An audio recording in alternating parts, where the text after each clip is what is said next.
Day, which means the week 3 starts today. We got a big game between the Browns and Jets tonight. I'm always excited to watch the young pups play against each other. I would love to see Baker Mayfield play, but the truth is, Tyrod Taylor's been killing it. So, it'll be a fun battle to watch him play it out against Sam Darnold tonight. But you know what? Let's talk about week 2 for a minute. Ryan Fitzpatrick, again, Fitzmagic. Wearing Deshaun Jackson's clothes after the game. He's killing it. Do I think he's going to do that all year? No. But is it fun right now? Absolutely, man. It's just crazy to see somebody that's been in the league for 14 seasons, never really had like a dominant role, just out there taking advantage of opportunities. Don't waste reps. Man, that's exciting to see so far. My Colts got their first W. The Vikings, man, that tie hurt my soul. Man, I feel like Kirk had the same issues when he was playing in Washington. He'd go and just dominate all game long, and then miss field goal or a silly mistake at the end would cost his team a W and get him pushed a little farther away from the playoffs. And that was just frustrating all the time. So to see him happen again in Minnesota, I was like, ah! A lot of you guys know I have another friend that plays for the Vikings, Josiah Price. He's a very good friend of mine. We played football together in high school. We work out when he's back in town. And he tore his ACL this year. He's a tight end for the Vikings, so he's not able to play. But I was talking to him about it last night. He said that Carlson, the kicker, was one of his best friends. And he was telling how he went a very long time in college without ever missing a field goal, and he won these kicker awards a couple times. And just this incredible career. He has a good week 1. He said he never misses in practice. Goes out there, drops 3 in a game, cut. As a football fan, as a Vikings fan, I'm like, get him out, man. He blew us a game against the Packers, divisional game. The game's going to be important this season. But you know what? It's a crazy business. Hopefully he gets picked up somewhere else, gets another shot. Sounds like he's the real deal. But, man, you don't have a lot of opportunities in the NFL to make it. Crazy. There was a lot going on, some injuries. Joe Mixon, I know I had Joe Mixon on a couple of my teams. He's hurt. So let's start talking about those guys that are going to make a difference for us in week 3. And I think Giovanni Bernard to replace Joe Mixon is definitely going to be a good thing. For those of you, you won. You won when you took that risk on Bernard. I think, Mixon's the guy. They got Mark Walton, too. And, they're not necessarily a run-heavy team all the time. But the truth is that Bernard's going to get a whole bunch of those receptions. Let's see what my notes here. Mixon's out. He had 32 points last week. He's one of the most targeted running backs as far as receptions goes, last season and seasons prior to that. So, he's going to fill that role moving forward as well. Andy Dalton's looking hot. He's going to have those check down routes. So, Giovanni Bernard, if you picked him up, well done. Definitely should have him in one of your running back slotting spots for this week. Another guy that you won on a risk with was Phillip Lindsay. You picked up Phillip Lindsay, you're a happy person. Hopefully you played him in week 1 and 2. I really thought Royce Freeman in Denver was going to get most of those reps, but it looks like Phillip Lindsay's not messing around. I think I saw a stat today that, I think it was Phillip Lindsay they were talking about, is the first ever non-drafted running back to have 100 yards in his first 2 games. First ever to do that, to have a 100-yard game in one of his first 2 games. So that's super incredible. He's killing it. They still got kind of a dual back system, but he's capitalizing on his opportunities, and they're just going to keep building more confidence in him and going to him. And the Broncos are 2-0. I'm pretty sure they're 2-0. I would have never guessed that going into the season. Honestly, I put them probably last in that division. I always just got confidence in the Raiders. After they got rid of Khalil Mack, though, I started kind of, I don't know about that. I think the Chargers are poised to have a great year. Their defense is phenomenal. Might take a minute for them to get all those kinks worked out, but you still got Phillip Rivers back there, and the Chiefs. The Chiefs are wild, man. The Chiefs are something else this year. But yeah, man, Phillip Lindsay's doing well. He won that risk. All right, so every week I want to try to go through. I didn't know what to call this list last week, but we're going to start calling it 5 flex sleepers. All right, 5 flex sleepers. These are guys that might be on your team. You're glad they're on your team, but you're not quite sure if you should put them in that flex spot or let them sit on the bench this week. And I want to tell you, these 5 guys definitely need to be in that flex spot, getting some points for you. All right, number 1 is Eric Ebron. I was super excited when the Colts picked him up from Detroit because I thought he had all kinds of potential when he was up there that didn't really get utilized. Now, we did have Jack Doyle, and I'm a Jack Doyle fan. He's a super good guy. Met him one time at the card show in Fishers, Indiana, and I like him. I think he's a great player. But Eric Ebron, man, he's just explosive. He's just one of those guys that brings a lot to your table, and the Colts are taking advantage of that. He's been hitting the end zone both weeks so far. He gets a lot of catches over the middle, a lot of third and short kind of catches, where he's the guy that Luck's counting on to catch it and be the athlete to make the play. So Eric Ebron, definitely, I think I've got him in 2 or 3 of our leagues, but definitely needs to be playing. He's gonna have a great year. I think he's gonna quickly surpass Doyle as the #1 tight end, just because he can do more. I think. But my second guy is also a tight end, George Kittle. He was on the list last week. Didn't have a crazy week, but get this: Jimmy Garoppolo's throwing the rock to a lot of guys. George Kittle is #1 in targets for them. #1. I watched a little bit of the game last week, and there was a few times where he didn't bring it in, but he got the target, and they either got destroyed or the defender made a good play. But the ball's going to Kittle. So he's still, I think I picked him up in maybe 1 or 2. I mean, I'm not sure if he's available in any leagues of our 6 leagues, but definitely if you're doing like FanDuel or DraftKings or something like that, he's cheap, and you might want to be rolling with George Kittle, man. You got Jimmy G throwing to him. He's gonna have a good year.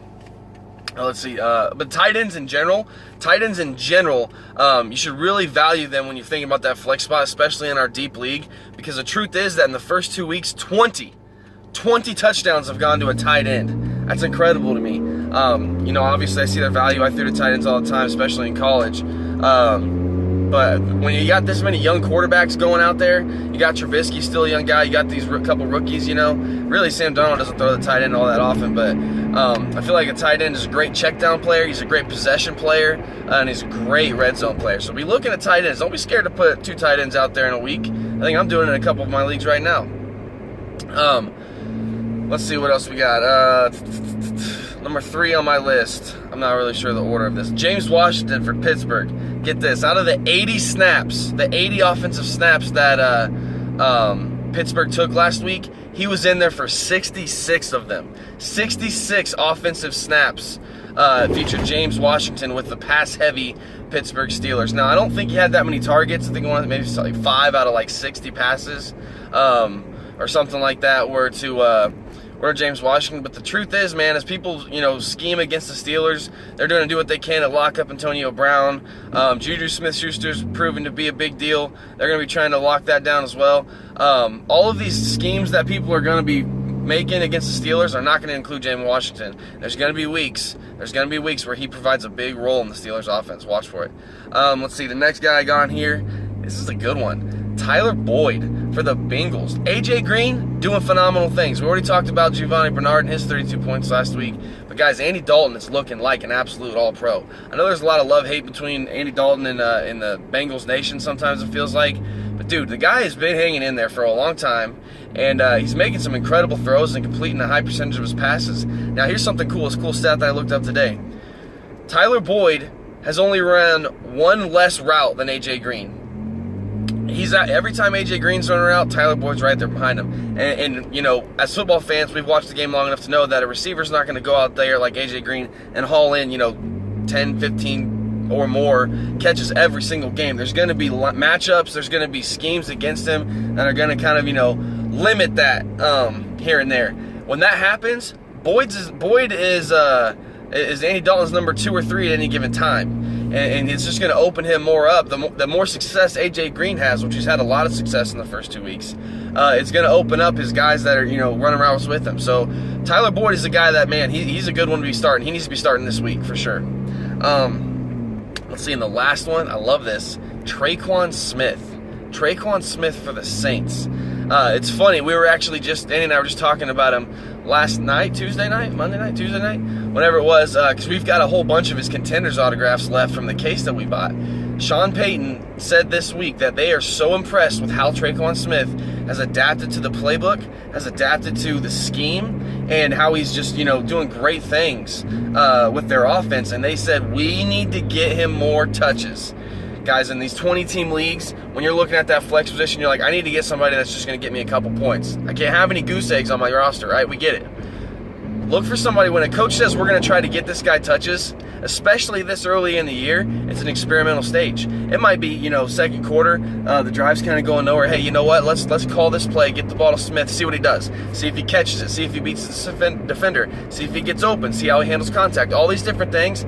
I think Traquan Smith's good for at least one catch this week. Who knows what that could entail? He's a fast guy, big play potential, especially when everybody's doubling down on Michael Thomas and trying to corral Ted Ginn. So look for Traquan Smith to do a little something this week. We've got some shout-outs. We've got some shout-outs for this week. Some guys are doing some wild stuff. Some absolutely wild stuff in our fantasy football leagues.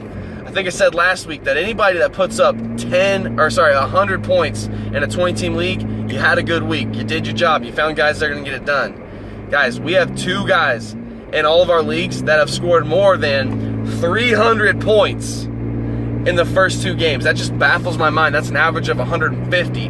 That's wild. And those guys are David Huerta. I think he's got like 303. Let me make sure I said that right, I believe. Somewhere. Yeah, David Huerta's got 303. And then Mojo, our guy Mojo from Peru, Indiana. He does a lot with, he's a big part of Sounding Off. Him and Brandon, they do Sounding Off, which is a podcast, a sports podcast from WIOU. That's a local radio station. Definitely give their iTunes a subscription. Subscribe to their iTunes and SoundCloud. Sounding Off's a great little program they got going for them. A lot of local athletes, but a lot of NFL talk. Is going to help you with your fantasy football as well. Obviously, he knows what he's doing because he's got 301 points through 2 weeks. That just baffles me. There's some guys that are close here. Let's see. We got Marcos Baird. I think he's at like 298. And then let's see who else. We had Mitchell Kilmowitz. I'm sorry if I'm saying that name wrong. And then Homer Buezo. Awesome job, guys. Awesome. I'm not anywhere close to 300 in any of my leagues. I'm doing okay. I think I'm 1-1 in all of them except for one. I'm 2-0. I think it is League 3. Billy Viberg, I'm coming after you. I'm 2-0. You're 2-0. It was great meeting you at Nationals. I'm excited to see how this week goes for us. We're both banged up. We're both I think projected to get like 85 or 86 points or something like that. So it's going to be a banged up effort, but man, it'll be good, and one of us will be take our first L this week. But guys, I'm having so much fun with this fantasy football thing. I hope you are too. I hope we're helping you a little bit. Let us know in the comments if you think we missed anybody, because we're trying to learn and grow, and we're not perfect. But yeah, we love this game. We love fantasy football, and we hope you guys have a blessed rest of the week. God bless.